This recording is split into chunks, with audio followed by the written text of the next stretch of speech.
podcast that may be the Prince of the Universe. Hi, folks. I'm Matt. I'm back, baby. So am I. Who are you? My name's Bruce. Oh. I work for a living. You drink Shasta? That's all we had. Some dark times. You're drinking water, though. I was. You were. You're being healthy. It's right there. It is. Yeah, it's back behind. Yeah. I'm good now. It's too late now. We've already started, so now you can't go get it. Too bad you can't go back and get it now. How have you been? I've been good. Yeah. Busy. When was the last time we had you on? It wasn't that long ago. What did we have you on for? I can't remember, though. We had you on for something. Yeah, it was what were we talking about? Something short. Yeah, we did. So I can't remember what it was. Spur of the moment type thing. But can't remember what it was. But then on that podcast, whichever it was, we talked about coming back and doing this one, if you remember. Right. Yeah. So we're going to talk about, and this is what everyone has been wanting me to talk about. A lot of people have been wanting me to talk about on the channel. It is the Wheel of Time series. Now, if anyone doesn't know, we're going to backtrack here. About a year ago, we went through book by book. We did a reread during COVID. Oh, yeah, it's 2020. Yeah, it was almost 2 years ago. 2 years ago, we probably went through it. And had a great time. I listened to it on Audible, which was the first time for me to listen to an audiobook like that. I did a little mix, though, back and forth. But, yeah, we did those. Those were a lot of fun. Had a lot of fun on those. The TV series had been announced at that time, but not much was known. Right. And that's what spurred us to do that. Yes, because it was the announcement, right, a few years back. And so now the TV show has graced itself with its presence. And yeah, so we're going to talk about how many episodes did you make it through? How many were on the first night? 3. Okay. I did 6. You haven't watched anything since? I haven't gone back. No. I've been busy. He was the wise one. I did 6. Oh, you did? I thought you quit after 4. No, I told you after 6 I can't do it anymore. It's like getting punched in the face every day.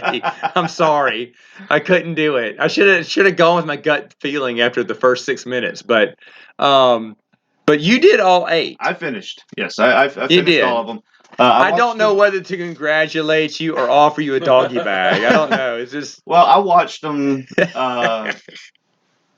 really with the hopes that they could wrap things up.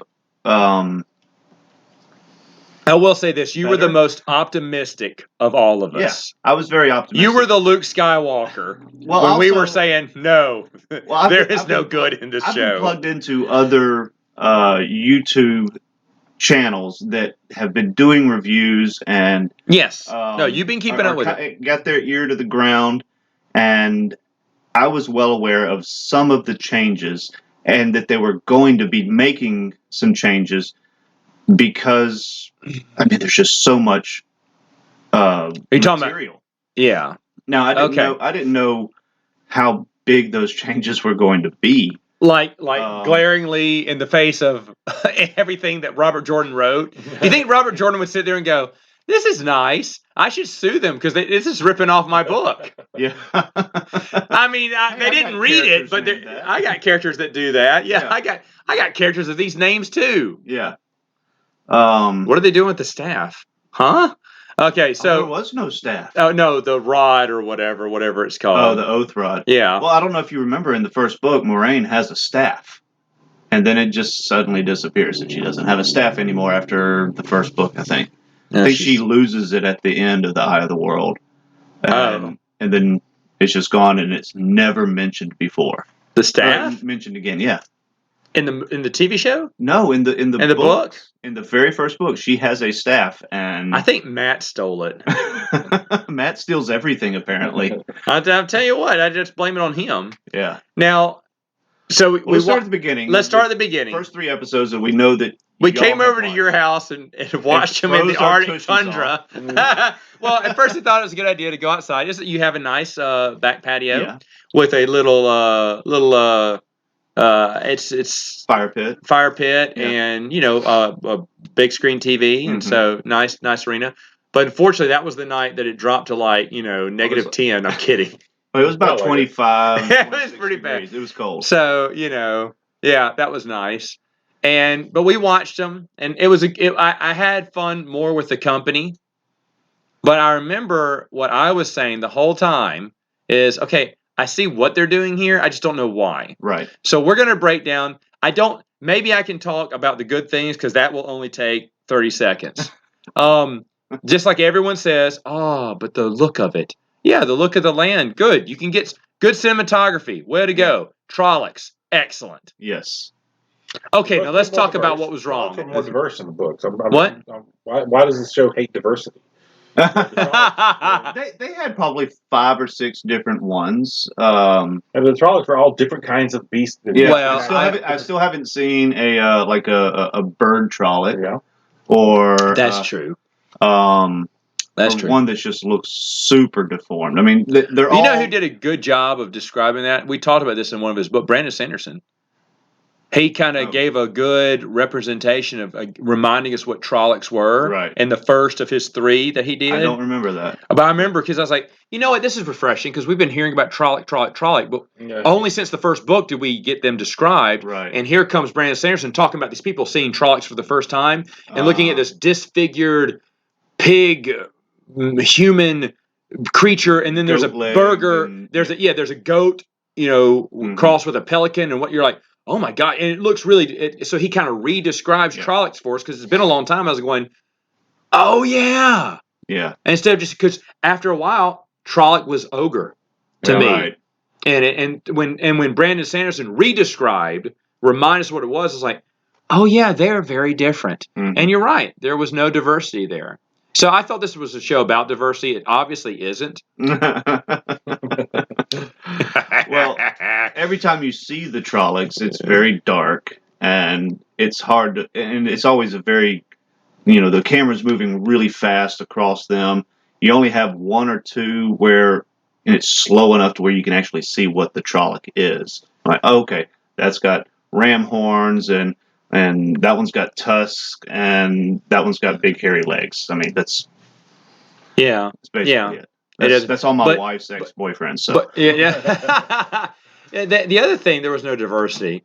I ain't seen no plump little barmaids that could use a kiss and a cuddle from Matt.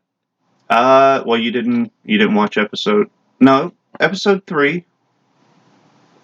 We watched episode 3 together. Yeah, episode 3 was had there a fat barmaid? Dana, the one that gets knifed in the back. Yeah, the one that betrayed him. Yeah, she's pretty plump.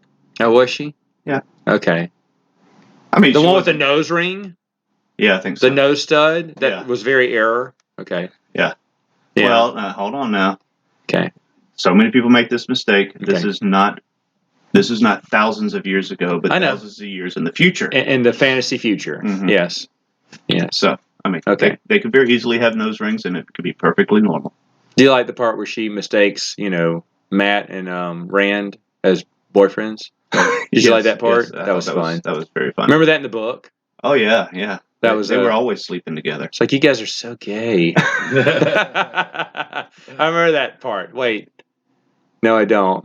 Yeah, I remember Robert Jordan being pervert. What happened to pervert Robert Jordan writing this? Well, Matt hasn't met that queen. Just think 20 years ago how different this show would have been. Oh yeah, and maybe how more authentic to the book too.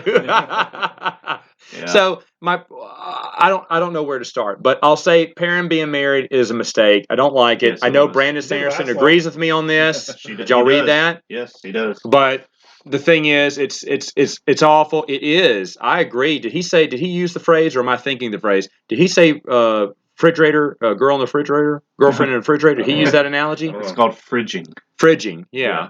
No, I bought that comic book I was buying that comic book when it came out. The Green Lantern, Kyle Rayner. Was going to be a thing? Yeah. No, you didn't know it was going to be a thing. It was like, oh my gosh, she's in the freezer. And then Kyle goes, well, that's how I like my women, ground up and in the freezer.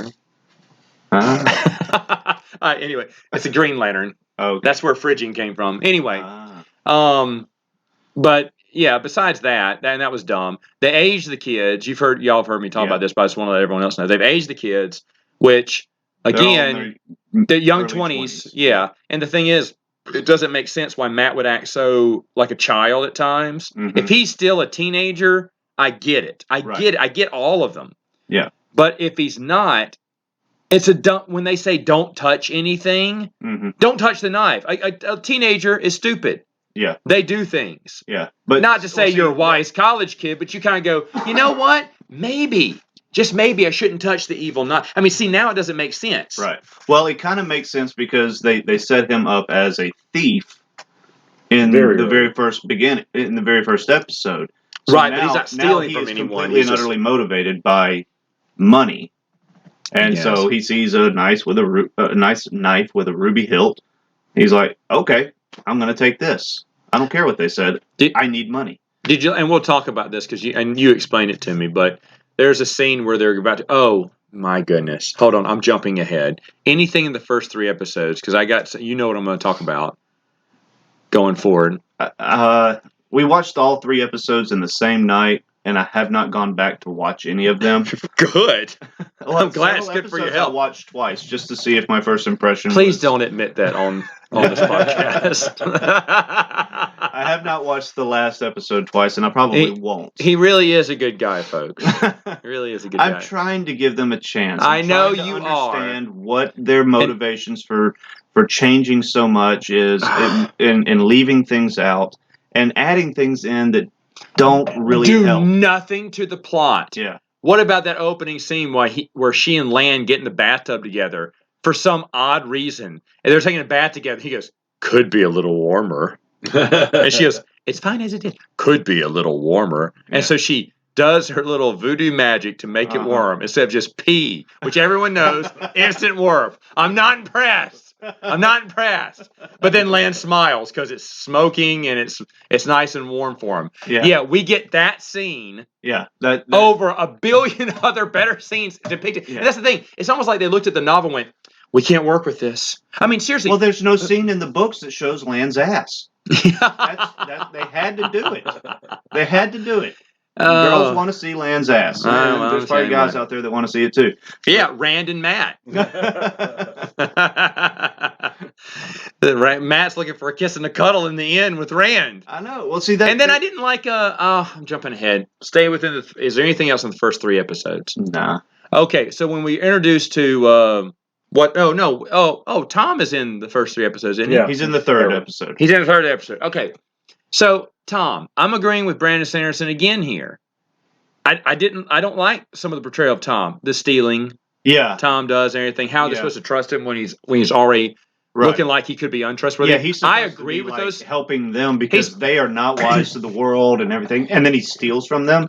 Now he didn't steal directly from them, but he stole from the guy that stole from them. Stole from them, and he knew it was their purse. He wouldn't give it back, and then left them stranded and on their own.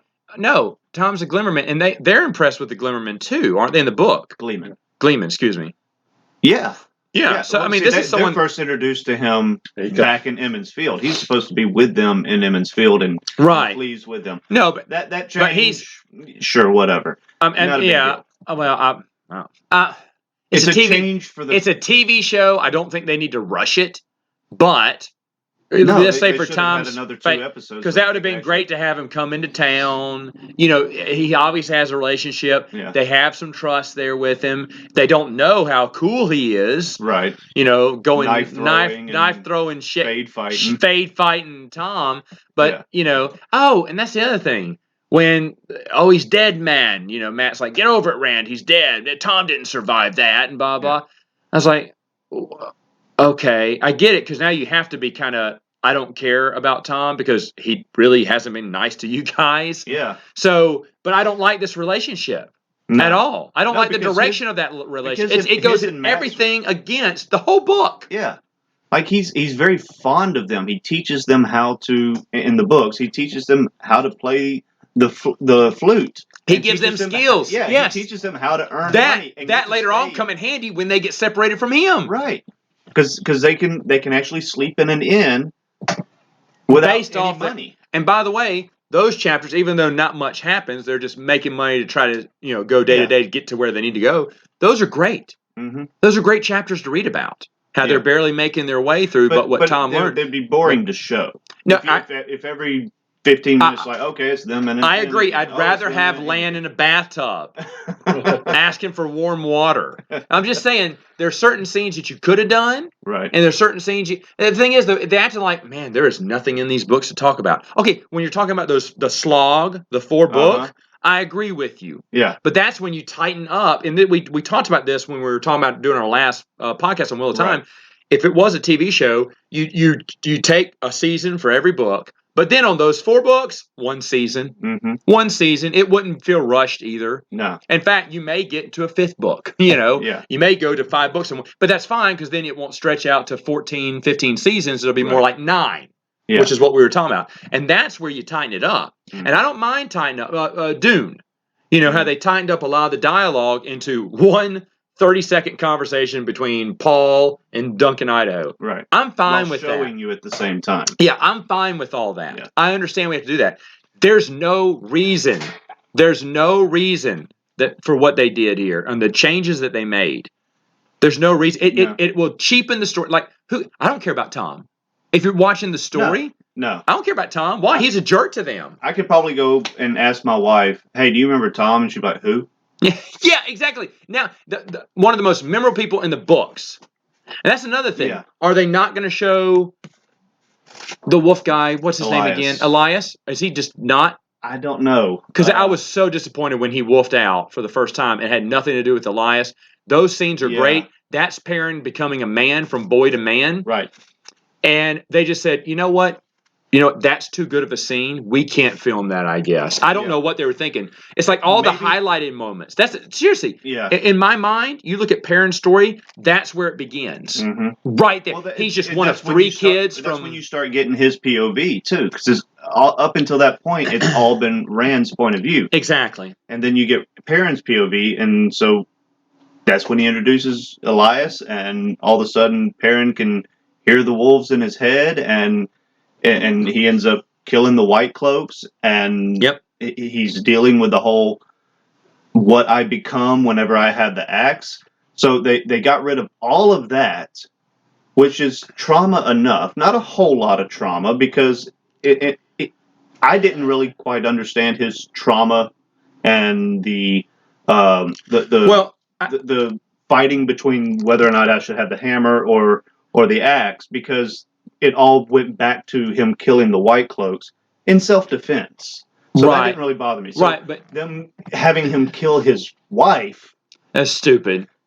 That was, I think, too far the other direction. That he started off marrying is dumb, because if he does find another love, it doesn't matter. I mean, he's been through this again. We're adding another layer, I guess, onto whether he falls in love again, and will he make the same mistakes like he did with his last wife? And I guess that's what they're. But it cheapens. But now you're only building on the that love. One thing. It cheapens the whole scene. Yeah. We didn't get to know her until like 2 minutes of the first episode, and then she's dead. Ooh, she even talked before she died. No, she did. She went, Perrin, and then fell over. I have a tummy ache. Oh, too soon. Oh, I know. Those kind of tummy aches are only legal in the state of New York, and not in Texas anymore. Anyway, or Mississippi. Yeah, good for them. But anyway, so these things are just dumb. These changes, and I hate that there's some producer or director or writer who thinks they're a bigwig and thinks that they can write better than a worldwide best-selling novelist. Top fantasy selling series. The hubris to think that I'm being serious here. Yeah. That you think you're better. It's like, I don't know. And I understand you're making some changes and adapting it to film. Again, I get that. Yeah. There are certain things that you just can't do, but there are also plenty of things that you can do, and a lot of things that you should do. Why the need to change the stuff that they have? Brandon Sanderson I think he's being very political in his email. I mean, meaning he's trying to stay on, good terms with Hollywood, but, tiptoeing around. He was just presenting his case. Yeah. But I don't know. I think he's being too light because there's so many other changes he didn't even mention. I don't know. By the way, I don't think. Did you read the article? Has anyone read this article? No, I mean, listened to political. I'm sorry, political in a sense that he didn't want to burn bridges in Hollywood. Yeah. No, I mean, trying to be. What's that word then? What's that word? He's not trying to burn bridges. Yeah. Okay. Is the thing is he's trying to be nice and trying to play both, trying to be a little understanding. Well, he has stated that he does not want to even really be associated with not necessarily associated. He doesn't want the show to depend on him because it's not his story. And that's true, but because he's a this is not my story. I did my part in it, and now I am done. And I understand that, but regardless, he has to he's going to carry some authority because it was entrusted by Robert But Jordan he to will only him. carry authority if they ask him for it. No, and I understand that. He is in the consulting. fan's mind. Yes. In the fan's mind, though, he is an authoritarian spokesperson. Yeah. When Brandon Sanderson says something, for the most part, if I understand it, Robert Jordan fans were happy with Brian Sanderson's ending. Yes. Okay. I know I was. And I know Yeah. when it was coming out, it got praises online. It's been years. I don't know anybody that is unhappy with how Brandon finished the books. Yeah. The only thing that people are a little unhappy with were he changed Matt a little bit. Which we talked about this, is for the better. I think so too. Matt was way for the better. Matt was boring. He did a lot of stuff until Brandon took over. And here's the thing: I think that's where you look at Robert Jordan early when he wrote Matt. It feels more like that, and Robert Jordan just forgot his character. Maybe. He took Matt on this kind of solemn, different path, and he sucked some of the fun out of him as he aged. And Brandon Sanderson just injected that back into his character, which matches his character that Robert Jordan was going through, his character arc. He is happy-go-lucky. I was talking to my brother-in-law Courtney about it. He's a big Wheel of Time fan too, and he thought that he could tell the difference between Matt and when Robert Jordan wrote them, and then when Brandon Sanderson. Oh yeah. When I first read it, I didn't have to wait on any books. Right. I didn't go back and reread books when the next one came out. I read it from beginning to end. So I did not feel the difference in there like people who were constantly going back and rereading and really getting to know the characters until that point. And then, okay, now I see the difference. So if you never had to wait for the next book to come out, you may not be able to see the difference in how those were written. Right. But there's, I can see that point. For me, I read them when they came out, and I suffered for years because I thought it was going to finish by the time I read it. Because I think I was on, which one is Knife of Dreams? Or is it Winter's Heart? Which one is the later one of those? I can't remember because I don't have a bookshelf in front of me. It was book number 10. It was right before he wrote one more before he passed away. Yeah. And he was writing, but at the time it was going to be 12 books. Right. And he was writing 11 when I started. And they said, Matt, by the time you finish it, yeah, he'll be right there at 12. And I was like, oh, okay. And so I wrote it. 11 came out, read it. I was like, oh, dang it. Yeah. And I did not reread until Brandon Sanderson took it over. It got delayed another 2 years, something like that, and then we got a trilogy, which I was like, okay. And I watched some kind of catch up. Someone made a catch up video, so I watched that. I was like, okay, I'm good. Jumped back in, and for me it was seamless. Yeah. And I knew it had gotten better in my opinion. It felt like someone had just kind of opened up the windows of a drafty house and brought in some fresh air. Like it felt the same. Mm-hmm. I was in the same world. Well, you're also coming off the slog too. You're out. So you were happy for anything by then, right? Could have fed us dog food. We'd have been happy. But anyway, this is beneath dog food. What the show has given us. Yeah. I told you I was out by 6 for many reasons. Mm-hmm. And we talked about the staff, the rod, the whatever. What was it? The oath rod. Yeah. And how it's a complete. It goes against reversal of everything that they say throughout the entire series. Yes, you don't swear an extra oath on the oath rod. It doesn't happen. It's an anathema. There are people that there are Aes Sedai out there that would say that would be grounds for stilling. Yeah, and there she is in the middle of the tower, in the Hall of Wisdom, on something that doesn't matter, in front of everybody, saying. Yeah, it's a completely benign oath. Because Moraine cannot lie. If she swears that she's going to do something, she has to do it. Well, now you got a pinky promise. Yeah. Oh, really? Yes. Now you got a pinky promise in front of everyone, and sign something to say that your pinky promise was true too. Yeah. Because Aes Sedai can't lie. Yeah. I was like, what in the heck? Because the whole time I was going, what is this? What? And we talked about this when the episode hit. I was like, what? I think I asked you, said, what was that all about? Yeah, it was. I said, she did not swear on the rod in the book. That's what I asked you. I said, I do not remember that. And because I was about to say, that's why? The whole, everything that happened in Tar Valon in the show was made up. was completely made up. It was completely, none of that happened. Yeah, it was made up. Moraine never went back to Tar Valon. In the whole series, she never steps foot in Tar Valon. Again, it's like someone just saw the cliff notes of Wheel of Time, went, got it, and then they decided to write this show. Yeah. They didn't read anything. They don't know the facts. I mean, this is not little things. Yeah. And these are blatantly. While she has Rand, the initial plan was to take him to Tar Valon. By the time they get to Caemlyn, she says, "You can't go. We can't take the dragon anywhere near Tar Valon. We got to get him away from there." Right. And that's why she takes them somewhere else. She's like, "Well, what can we do? What needs to happen? We need to go to the Eye of the World." That happens in Caemlyn, not in Tar Valon. Hold on. Okay. So they never go to Tar Valon. Hold on. So, Loyal, did you hear about him? Well, I mean, I know some people like this character on the show.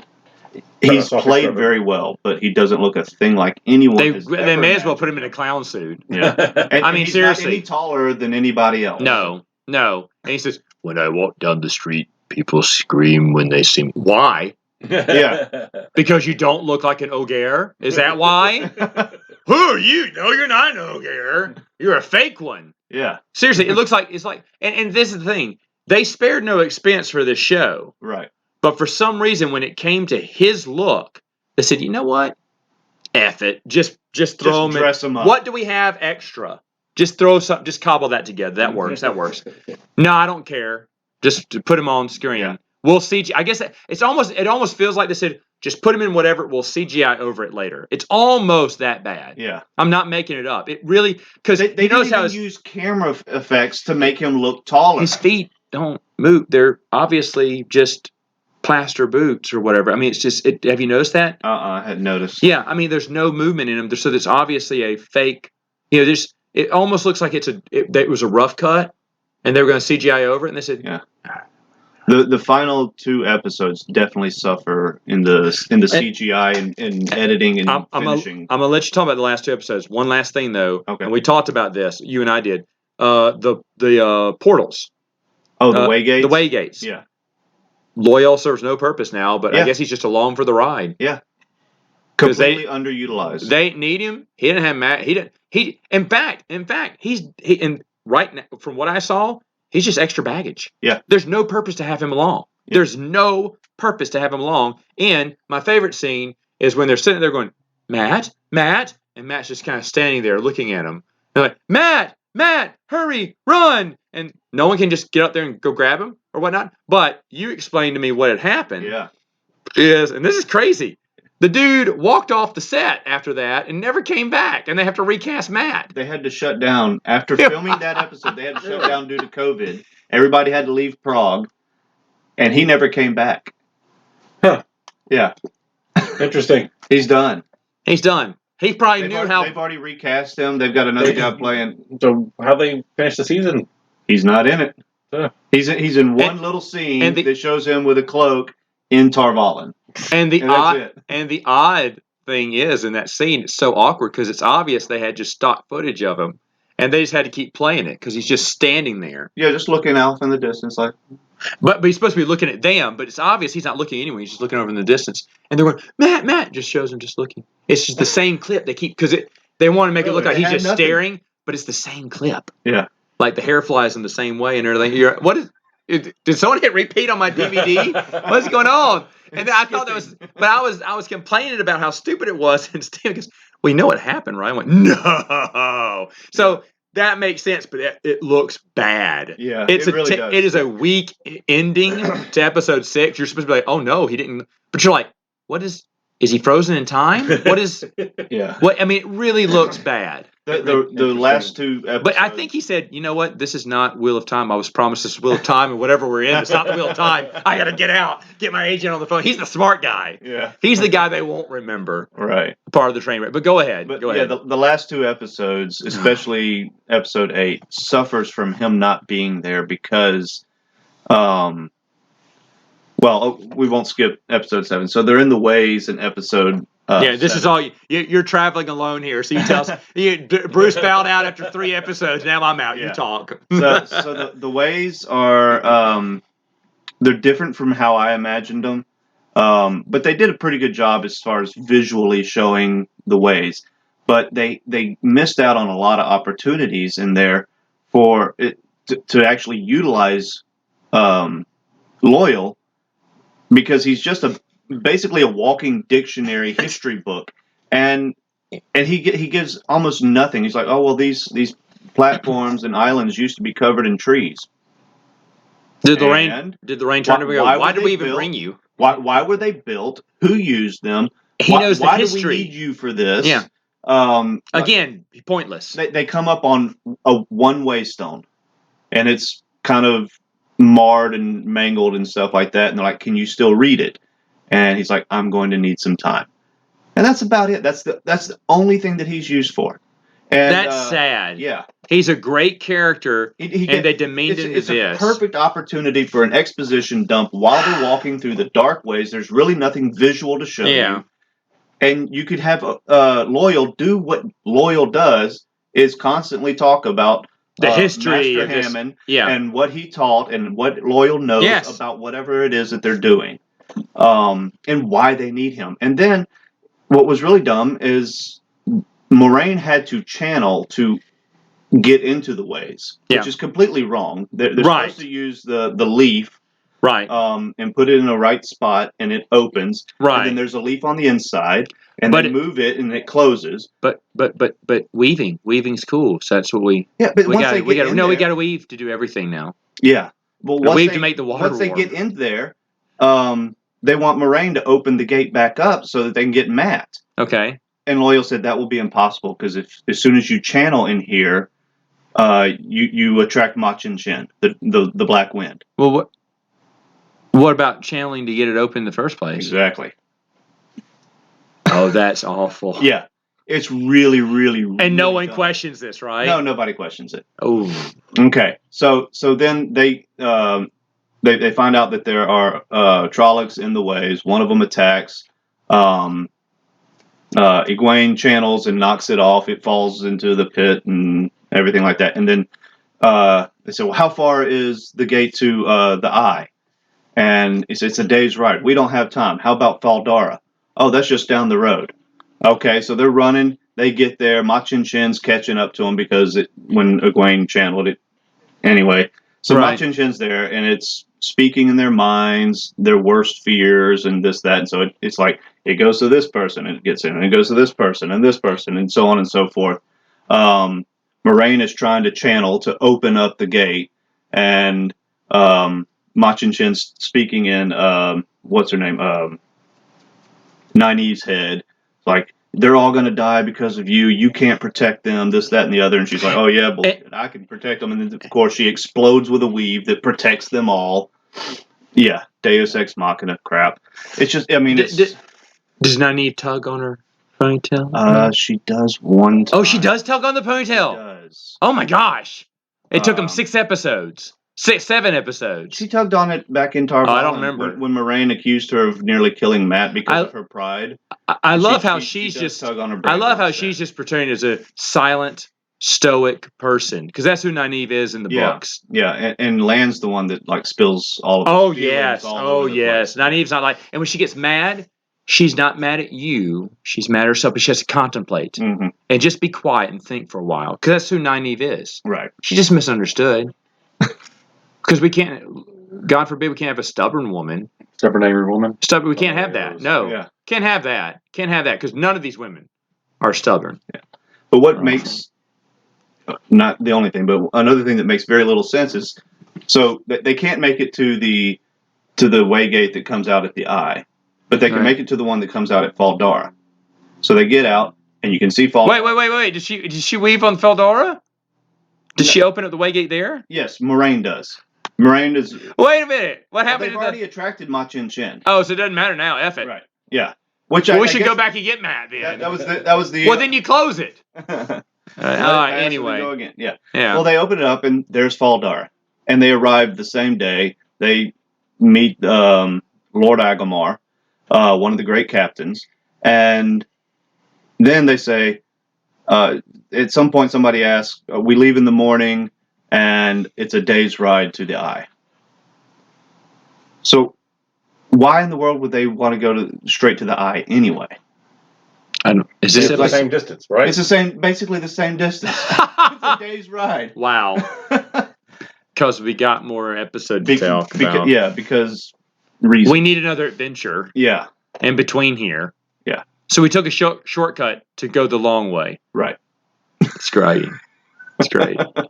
Okay, so this is what is that 8? That's 7. Oh, jeez. All right, get over with 8. So, that's only half of 7. Oh no! The rest of 7 is okay. So there's some CW level drama where they try to bring up some love triangle between Perrin, Rand, and Egwene.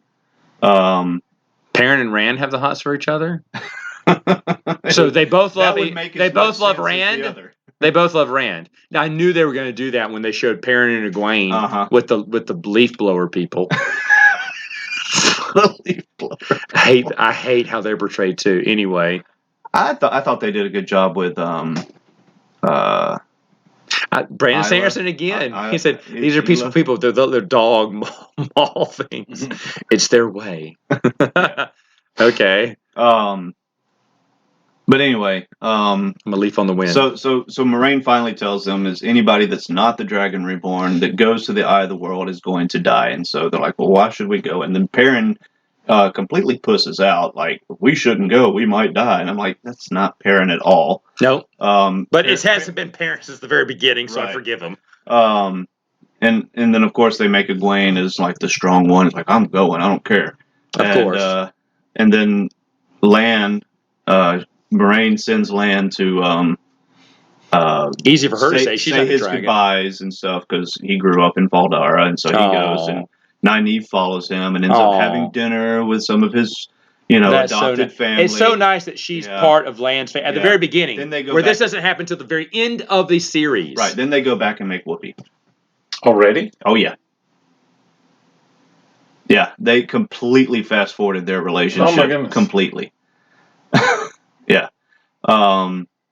Then Rand finally is starting to accept, like, it flashes back to when they're in the ways, and then the Machin Chin's talking to him. It's like, you've always known, you are the Dragon Reborn, yada, yada, yada. He goes and finds Moraine and says, I'm him. I'm the dragon. And the next morning, everybody wakes up. Lan comes in. Moraine's masked the bond. I don't know where she is. And Rand's missing too. And that's when they all figure it out. Cutscene. Episode over. This is what it's like to piss in the mouths of all your fans.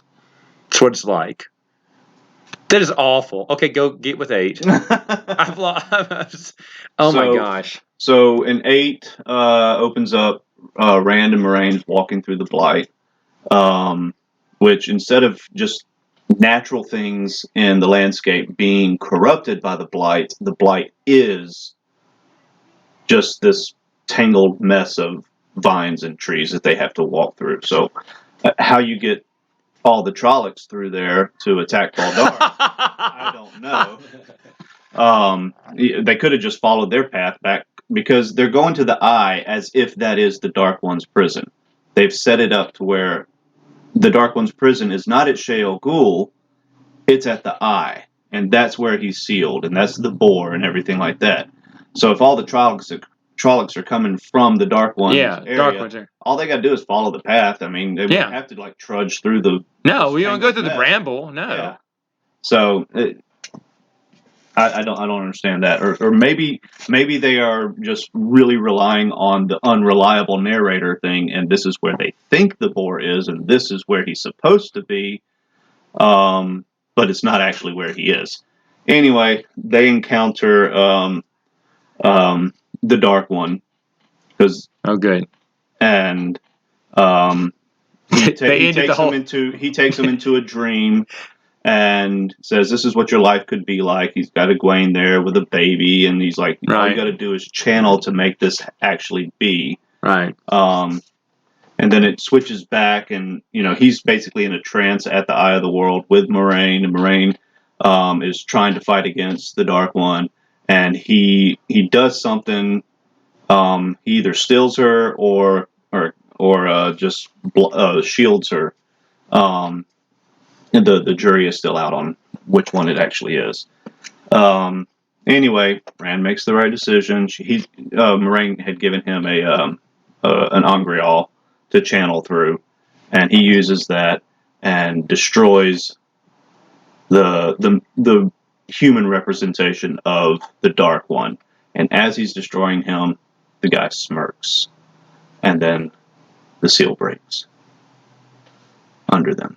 That's it. It cracks and everything. That's it. So that's their storyline. Then you've got geez. Yeah, because they're the only ones that go. Nobody goes with them. Lamb right. spends the entire episode trying to follow them. Nynaeve gives him the secret of tracking. Because Lan doesn't know how to do it. He doesn't know how to track Moraine. Yeah. She admits to Lan, because earlier she had said, "Oh, I tracked him." In episode 4. Yeah. She's like, "Oh, I tracked him." Well, she admits, "Actually, I didn't track you. I tracked Moraine." Wow, she can do no wrong. Yeah. And so she tells him how to track, Good. Did she teach him how to fight too? Because he doesn't know how to fight either. Yeah, I guess. No. Evidently, she didn't teach him how to fight because he does nothing. Like 20,000 Trollocs are coming to attack Tarwin's Gap, which is in sight of Faldara in this one, not 3 days away. So Agamar takes a whole bunch of people to Tarwin's Gap and everything. The Trollocs attack. Agamar gets a spear through the chest. So there goes that great captain that's supposed to be there all the way to the last. Wow. He dies? I don't know. He's injured. You're led to believe that he died. He takes a Trolloc spear through the chest. Okay, so, that's usually a death blow for most people. Okay. He'll be okay. Amalisa, his sister, who had trained in the White Tower but was not strong enough to be an Aes Sedai, she takes 2 other women that can touch the Source, and Nynaeve and Egwene out there. They all link with her. She uses their power and destroys all the Trollocs once they break through Tarwin's Gap. Is that it now? Min. Oh, jeez. Min was sorry, I forgot to. Min was introduced in Faldara, not Barillon. Is Min a small Pakistan kid portrayed by? No, she looks more Asian. Okay. Yeah. Good. That's what I think they did a pretty good job. That's what she was. Okay, good. I think they did a good job with her. Okay. I like who the girl playing her. I think she did a great job. Now, all of these criticisms I have are all story related. The actors and actresses, they're great. I think they're great. And they're doing the best they can with the script that they're. All right. So for anybody who has never read the books. You may enjoy it. Everybody's loving it. Okay. Yeah, I can see that. If you have not read the book, Maggie is really enjoying it. She's a little confused in some areas. I'm trying to piece it together myself and give her information without giving away anything. But I don't know what I'm giving away because they've changed so much. Yeah. Well, one of you mentioned this. I thought was funny that someone online had said that this is just. You could interpret this as the wheel turning, and we're seeing just a reincarnated version of the story. Brandon, that's the only thing. Himself oh, that's right. That's the only thing you can say. After so many on the scripts of the first 3 episodes for 2 days, he finally said, "You know what? This is just a new turning of the wheel. Yeah, everything's going to be a little bit different. A lot different. Yeah, it's a lot different. And it's if to a Wheel of Time fan, garbage. I would say there are a lot of them that are still very excited about it. They like the show for what it is. Good for them. But they're also not happy with a lot of the changes. And I think that's basically the general consensus is that they're not happy with the changes, but they're not willing to give up on it because they haven't seen the full product yet. Did you are you going to be watching season 2? Yeah, I'll watch them. Okay. I might get back into it. Oh! This is one of those things that after we put the girls down and we've cleaned up and everything like that, we just sit and watch something. Okay. And watch something better. We may not watch it all as it's coming out. the episode dropped on Thursday night. We need to watch it and before the next one. We may wait for the whole season to drop next time and then just binge it in a few nights. For me, I just found the Teddy Ruxpin cartoon from the '80s. I may go after that instead. But anyway, all right, Bruce. So do you recommend Wheel of Now, Time? I'm asking you. So you're going to start it back. Yeah, I mean, the thing is, Okay. Once you go, I go in with all the negatives known, and then I can enjoy it for what it is. Yeah. Just completely Okay, separate if that's the case, then I'll do you. I'm not going to do it, but I will have you back on after season 2 wraps, Okay. and we'll do it again. See. Okay. Okay. And you can tell me what else is going to be awful about it. Hey, the good thing is that the further into the series we get, the show series that we get, the less clear the book is going to be on my mind. That's probably a good thing. Because I'm not going to read the books Max, again. fracture me my sedative. I want to be able to enjoy them, and I would suggest this series to anybody who has not read the book. And if you have read the books, hopefully it was a long time ago and you don't remember much about it. And if you do remember a bunch about it, get it out of your head. This is a completely different turning of the wheel. Wow, yeah. And try to enjoy it for what it is, because I think it's enjoyable if you're not looking for it to be exactly like the books. Yeah, and grab a straw because it sucks. All right, so anyway, Matt's that's a it. purist. You all That's know it. he's a That's purist. right. He's That's not right. gonna They like made fun of me anything. in a meme last If night. If the dialogue is not straight from the book, Matt's not gonna like it. Anyway. All right. Well, thanks for coming on. Talk about Wheel of Time. Thanks for being here, folks, and we'll see you next time on Princes of the Universe.